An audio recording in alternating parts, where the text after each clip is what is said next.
বাংলাদেশের চলমান নিরাপত্তা পরিস্থিতি নিয়ে আবারও গভীর উদ্বেগ জানিয়েছে মার্কিন যুক্তরাষ্ট্র। পাশাপাশি যে কোনো সহিংসতার নিন্দা জানিয়েছে দেশটি। শুধু তাই নয়, ঢাকায় মার্কিন দূতাবাসের কর্মকর্তারা নিরাপত্তা নিয়ে উদ্বিগ্ন হলে তাদের যুক্তরাষ্ট্রে ফিরে যাওয়ার অনুমোদনও দিয়েছে বাইডেন প্রশাসন।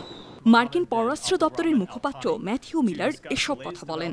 বাংলাদেশের কোটা বিরোধী আন্দোলন এবং তাকে ঘিরে চলমান সহিংস কর্মকাণ্ডই এখন talk of the US department of state. প্রতিদিনই সাংবাদিকরা এসব বিষয়ে দপ্তরের মুখপাত্রকে প্রশ্ন করে যুক্তরাষ্ট্রের মনোভাব ও পদক্ষেপ সম্পর্কে জানতে চান। স্থানীয় সময় বুধবার খালেদা জিয়ার সাবেক সহকারী প্রেস সচিব মুশফিকুল ফজল আনসারি সাম্প্রতিক ঘটনা নিয়ে ম্যাথিউ মিলারকে একটি প্রশ্ন করেন। তার প্রশ্নটি ছিল, ভ্রমণের জন্য আপনি বাংলাদেশকে সবচেয়ে বিপজ্জনক অঞ্চল লেভেল 4 ঘোষণা করেছেন। সরকারের দেখা মাত্র গুলির আদেশে বাংলাদেশে গণহত্যা চলছে এবং এ পর্যন্ত নিহতের সংখ্যা 200 ছাড়িয়ে গেছে। ছাত্ররা শান্তিপূর্ণ আন্দোলন চালিয়ে যাচ্ছে। নৃশংস শাসনের হাত থেকে অসহায় ছাত্র এবং জাতিকে বাঁচাতে মার্কিন যুক্তরাষ্ট্র কি কোনো পদক্ষেপ নিতে যাচ্ছে? জবাবে মার্কিন পররাষ্ট্র দপ্তরের মুখপাত্র ম্যাথিউ মিলার বলেন,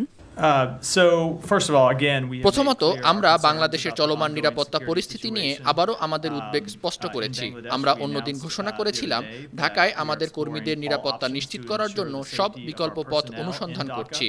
আমরা ঢাকায় মার্কিন দূতাবাসে জরুরি কর্মীদের এবং পরিবারের সদস্যদের স্বেচ্ছায় দেশ ত্যাগের অনুমোদন দিয়েছি। তবে বাংলাদেশে থাকা মার্কিন যুক্তরাষ্ট্রের নাগরিকদের কনসিউলার ও অন্যান্য সেবা দেওয়ার জন্য দূতাবাস খোলা রয়েছে। এটা স্পষ্ট যে আমাদের প্রথম অগ্রাধিকার হচ্ছে যে কোনো মার্কিন নাগরিকের নিরাপত্তা ও নিরাপত্তার বিষয়টি নিশ্চিত করা।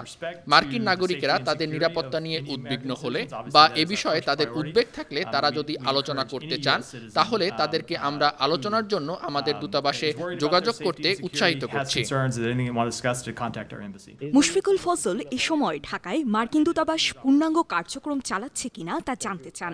জবাবে ম্যাথিউ মিলার বলেন, ঢাকায় মার্কিন দূতাবাস পূর্ণাঙ্গ কার্যক্রম চালাচ্ছে। সম্প্রতি সহিংসতা চলার সময় কারাগারে হামলা চালিয়ে বেশ কয়েকজন অভিযুক্ত জঙ্গি নেতাকে মুক্ত করে নেওয়ার বিষয়টিও প্রেস ব্রিফিংয়ে উঠে আসে। এ বিষয়ে ম্যাথিউ মিলারের কাছে যুক্তরাষ্ট্র প্রবাসী সাংবাদিক গোলাম দস্তগীর একটি প্রশ্ন করেন। তার প্রশ্নটি হলো, আমরা এরই মধ্যে বাংলাদেশের পরিস্থিতি নিয়ে এখানে গত 7 দিন ধরে অনেক কথা বলেছি। বাংলাদেশ একসময় ছিল জেএমবি, হরকাতুল জিহাদের মতো সন্ত্রাসী সংগঠনের নিরাপদ আশ্রয়স্থল। আমি অবশ্যই বলছি, মার্কিন যুক্তরাষ্ট্রের সহায়তায় বাংলাদেশ সরকার সন্ত্রাস দমনে সন্তোষজনক অগ্রগতি সাধন করেছে। তবে সাম্প্রতিক দিনগুলোতে বিপুল সংখ্যক জঙ্গিদের অপতৎপরতায় সরকারি সংস্থা, ইনস্টিটিউট সহ সরকারি সম্পত্তির ব্যাপক ক্ষয়ক্ষতি হয়েছে। বর্তমান সরকারের পতনের সুনির্দিষ্ট পরিকল্পনায় শুধুমাত্র নিরাপরাধ মানুষই নয়, আইন প্রয়োগকারী সংস্থাগুলোর সদস্যদেরও নির্মমভাবে হত্যা করেছে। মার্কিন যুক্তরাষ্ট্র এবং বাংলাদেশের জন্য, এমনকি ইন্দো প্যাসিফিক অঞ্চলের জন্যও সবচেয়ে উদ্বেগজনক বিষয়গুলির মধ্যে একটি হলো, জঙ্গিরা একটি বড় কারাগারে হামলা চালিয়ে তাদের জঙ্গি সংগঠনের 9 জন দোষী সাব্যস্ত নেতাকে মুক্ত করে নিয়ে গেছে।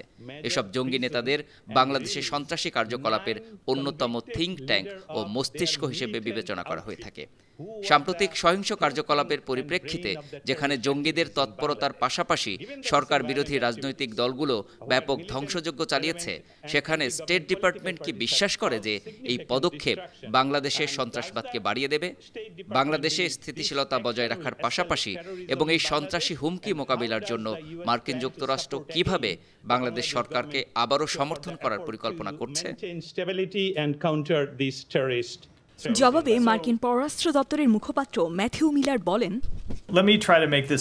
আমাকে এই বিষয়টি পরিষ্কার করা দরকার, কারণ আমি গত কয়েকদিন ধরে বলেছি, আমরা বাংলাদেশে সম্প্রতি ঘটে যাওয়া সব সহিংসতার নিন্দা জানাই। আমরা শান্তিপূর্ণ সমাবেশের স্বাধীনতাকে সমর্থন করি। যারা শান্তিপূর্ণ সমাবেশ করছে, আমরা তাদের বিরুদ্ধে সহিংসতার নিন্দা জানাই এবং আমরা যে কোনো প্রতিবাদকারীর বিরুদ্ধে সহিংসতার নিন্দা করি যারা তাদের শান্তিপূর্ণ সমাবেশকে কেবলমাত্র সহিংসতার অজুহাতে পরিণত করতে চাইছে। আমরা সব ক্ষেত্রেই সহিংসতার নিন্দা জানাই। এ সময় ম্যাথিউ মিলার আরও বলেন, সারা বিশ্বের মানুষ যেভাবে তাদের মৌলিক স্বাধীনতাগুলো প্রয়োগ করতে সক্ষম হয়, আমরা চাই বাংলাদেশের জনগণও তাদের মৌলিক স্বাধীনতাগুলো সঠিকভাবে প্রয়োগ করুক। তাই আমরা প্রতিবাদকারী, ব্যক্তিগত নাগরিক এবং সরকার উভয়কেই সহিংসতা থেকে বিরত থাকার জন্য অনুরোধ করে যাচ্ছি। Any comment on that portion? এ সময় 9 জঙ্গির মুক্তি পাওয়ার বিষয়ে কোনো মন্তব্য করবেন কিনা জানতে চাইলে বিষয়টি এড়িয়ে যান ডিপার্টমেন্ট অফ স্টেটের মুখপাত্র Matthew Miller. And with that, I think আন্তর্জাতিক ডেস্ক 52 টিভি। thanks everyone.